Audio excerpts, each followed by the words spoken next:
Hello students, मेरे YouTube channel पर एक बार फिर से आपका स्वागत है।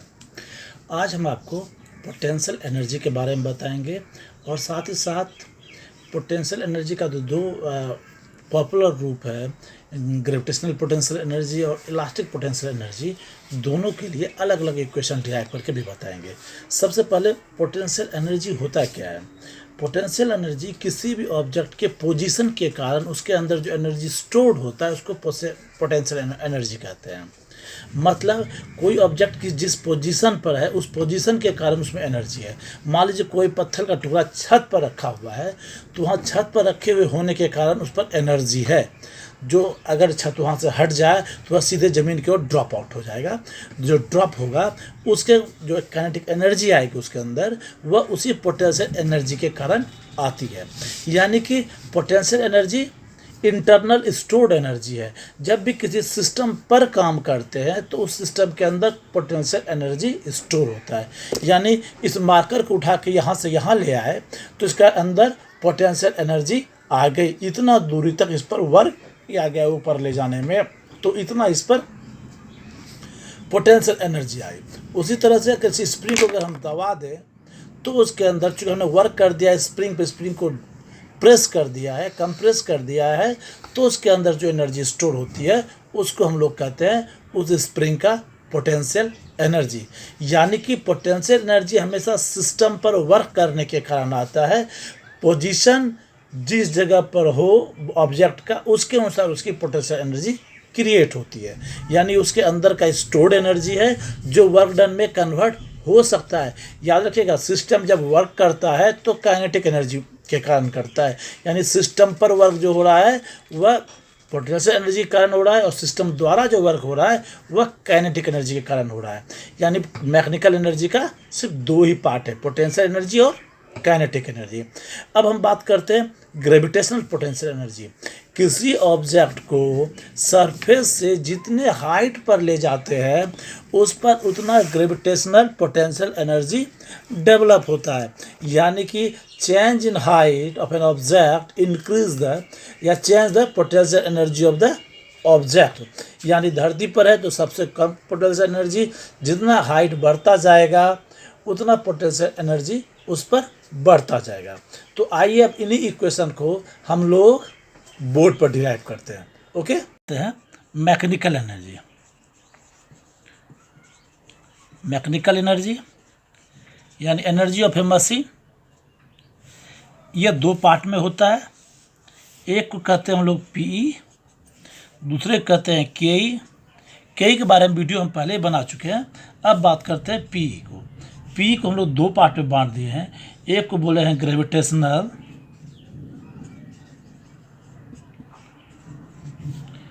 पोटेंशियल एनर्जी और दूसरे कहते हैं elastic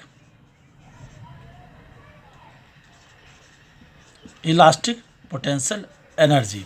gravitational potential energy due to gravitation होता है। मान लीजिए कोई एक ऑब्जेक्ट है जिसका मास m है।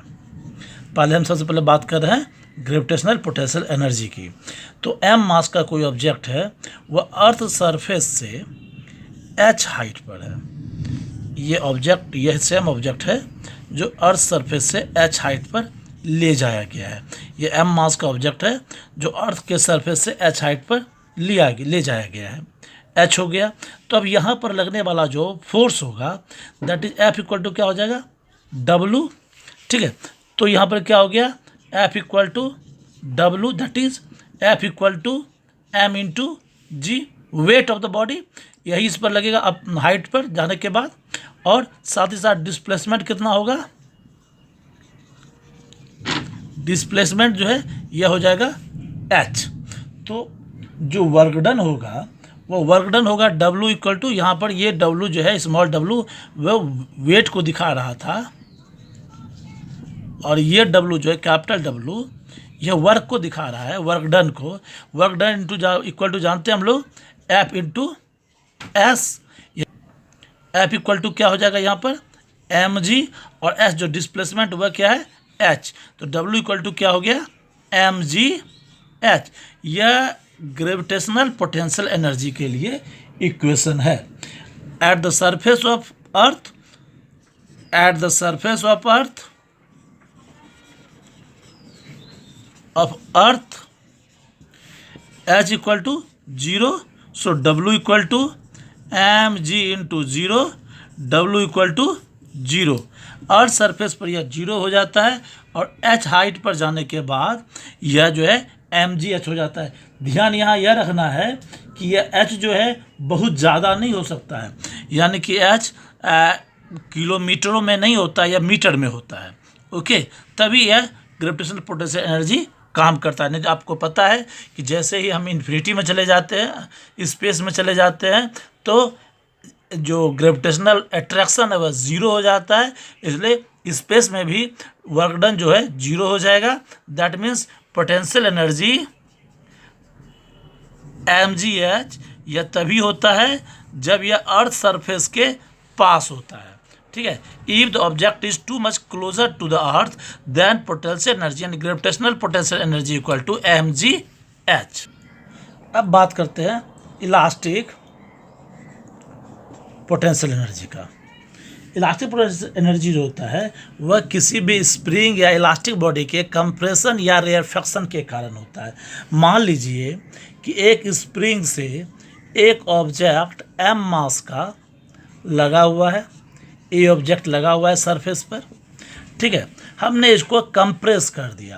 कंप्रेस कर देने के बाद एक F फोर्स लगा करके इस ऑब्जेक्ट को हमने एक F फोर्स से कंप्रेस करके इसके पोजीशन को यहाँ से जो था थोड़ा सा यह F फोर्स लगा दिया गया है, इस ओर F फोर्स लगाया गया है और यहाँ dx डिस्टेंस तक डिस्प्लेस कर दिया गया है।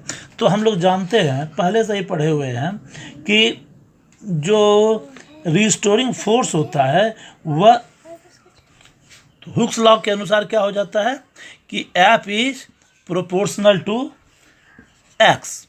जो फोर्स होता है, रिस्टोरिंग फोर्स जो होता है वह डिस्प्लेसमेंट, जो ऑब्जेक्ट को कंप्रेस या रेयरफेक्शन में इंक्रीज किया गया, लेंथ को जितना इंक्रीज किया गया या लेंथ को जितना डिक्रीज किया गया है उसके प्रोपोर्शनल होता है। ठीक है, बट अपोजिट इन डायरेक्शन।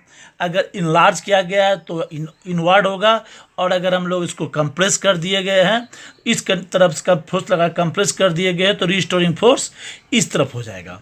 ठीक है, रिस्टोरिंग फोर्स का डायरेक्शन ये हो जाएगा। यानी हमेशा जो ये एक्स का वैल्यू होगा, डिस्प्लेसमेंट का डायरेक्शन होगा, उसके अपोजिट डायरेक्शन में रिस्टोरिंग फोर्स होता है। इसलिए यहाँ पर हम लोग -F का साइन प्रयोग करते हैं। ठीक है, अगर मान लीजिए किसी फोर्स के कारण हमने dx डिस्प्लेस कर दिया है तो वर्क डन dw बराबर क्या हो जाएगा, -F dx। And we know that कि जो F होगा वह प्रोपोर्शन किसका है, x का। दैट मीन्स क्या हो जाता है, यहीं पर देख लीजिए आप, -F इक्वल टू क्या हो जाएगा, kx। ठीक है, kx जो हो जाएगा यह क्या है, डिस्प्लेसमेंट, ये force of the object spring, that means restoring force of the spring. Okay, यहाँ dw बराबर क्या हो गया, F फोर्स इंटू डिस्प्लेसमेंट, जो स्मॉल डिस्प्लेसमेंट हमने किया।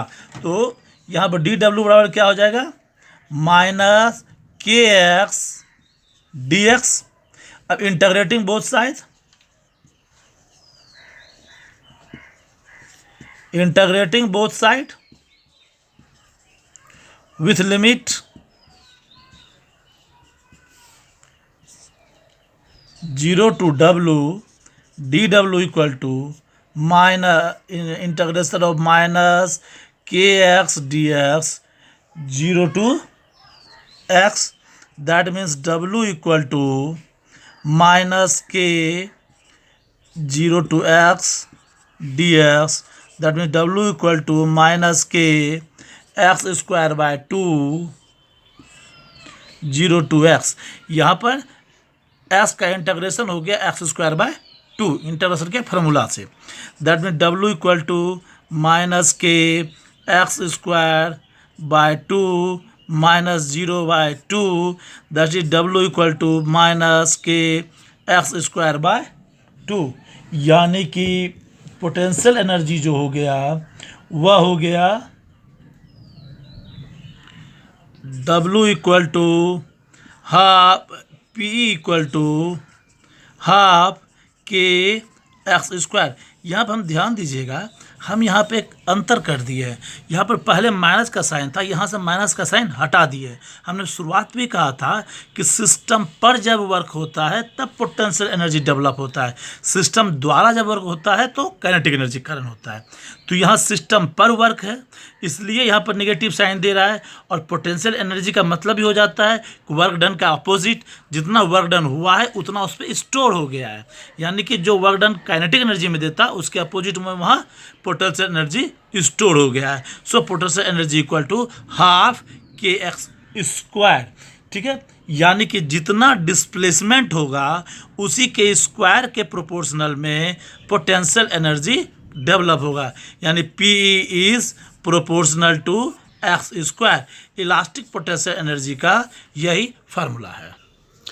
तो यह था पोटेंशियल एनर्जी के लिए इक्वेशन, दोनों तरह के पोटेंशियल एनर्जी के लिए। एक ड्यू टू ग्रेविटेशन, जिसको हम लोग ग्रेविटेशनल पोटेंशियल एनर्जी कहते हैं। दूसरा ड्यू टू स्प्रिंग, जिसको हम लोग इलास्टिक पोटेंशियल एनर्जी कहते हैं। स्प्रिंग वाला फार्मूला ही रबर के लिए भी लागू होगा, किसी भी इलास्टिक बॉडी के लिए सेम फार्मूला लागू हो जाएगा। ओके, आज के वीडियो में इतना सा ही। आप हमारे चैनल को लाइक, शेयर और सब्सक्राइब कीजिए। अगले वीडियो में हम आपको कंजर्वेशन लॉ ऑफ एनर्जी बताएंगे। धन्यवाद।